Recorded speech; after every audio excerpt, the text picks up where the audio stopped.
అనంత సనాతన ధర్మ ఛానల్కి స్వాగతం. పూర్వం ఓసారి సనత్కుమారుడు బ్రహ్మ దగ్గరకు వెళ్ళి జ్ఞానాన్ని గురించి చెప్పమన్నాడు. శ్రీకృష్ణ పరమాత్మ సూచన మేరకు బ్రహ్మ సరస్వతిని స్తుతించి బ్రహ్మజ్ఞానాన్ని పొందాడు. ఆ తరువాత ఆయన బ్రహ్మజ్ఞాన సిద్ధాంతం చేసే సనత్కుమారుడికి చెప్పాడు. అలాగే పూర్వం భూదేవి అనంతుడిని తనకు జ్ఞానాన్ని ఉపదేశించమంది. అనంతుడు కశ్యపుడి ఆజ్ఞతో పలుకుల తల్లిని స్తుతించాడు.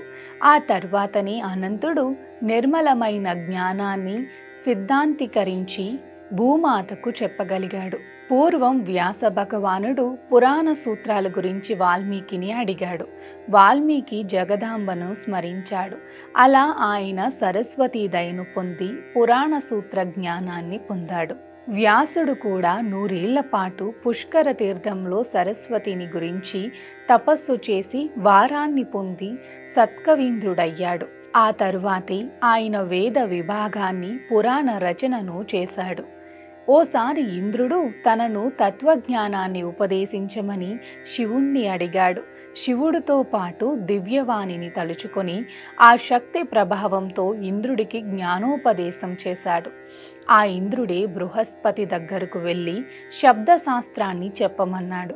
అప్పుడు బృహస్పతి వెంటనే పుష్కర క్షేత్రానికి వెళ్ళి 1000 దివ్య సంవత్సరాల పాటు సరస్వతిని ధ్యానించి శబ్దశాస్త్రం పొందాడు. పొరపాటున గురువు ఆగ్రహానికి గురై ఓసారి తాను చదువుకున్న చదువునంతా కోల్పోయాడు యజ్ఞవల్క్య మహర్షి.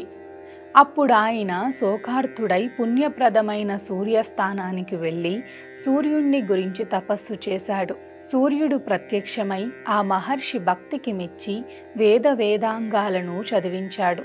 అయితే యజ్ఞవల్క్యుడికి జ్ఞాపక శక్తి లేకపోవటాన్ని గమనించిన సూర్యభగవానుడు సరస్వతి స్తోత్రాన్ని భక్తితో నిరంతరం పఠించమని చెప్పాడు. యజ్ఞవల్క్య మహర్షి సూర్యభగవానుడు చెప్పినట్టు భక్తితో సరస్వతిని స్తుతి విడవకుండా చేశాడు. ఆ స్తుతిలో తాను గురుశాపం వల్ల విద్యాహీనుడిగా అయినట్లు, జ్ఞాపక శక్తి కోల్పోయినట్లు చెప్పాడు. తన మీద దయచూపి జ్ఞాపక శక్తులను ప్రసాదించమని, విద్యను చక్కగా శిష్యులకు బోధించే శక్తిని, గ్రంథరచనా శక్తిని, ప్రతిభగల శిష్యులను తనకు ప్రసాదించమన్నాడు. సద్భలలో మంచి విచారణా శక్తిని, సత్యస్వరూపిణి, వ్యాఖ్యాన రూపిణి, వ్యాఖ్యాధిష్టాతృ రూపిణి అయిన సరస్వతిని పదే పదే స్తుతించటంతో ఆ మాత యజ్ఞవల్క్య మహర్షిని మళ్ళీ సంపూర్ణ జ్ఞానవంతుడిగా, సుకవిగా వెలుగొందమని ఆశీర్వదించింది. ఈ సరస్వతి స్తుతి అంతా దేవీ భాగవతంలో ఉంది. స్వస్తి. సర్వే జనా సుఖినో భవంతు. లోకా సమస్తా సుఖినో భవంతు. గోవులను సేవించండి, గోవులను రక్షించండి. ప్రకృతిని కాపాడటం మన ధర్మం. ప్రకృతిని కాపాడండి, ఒక్క మొక్కైనా నాటండి.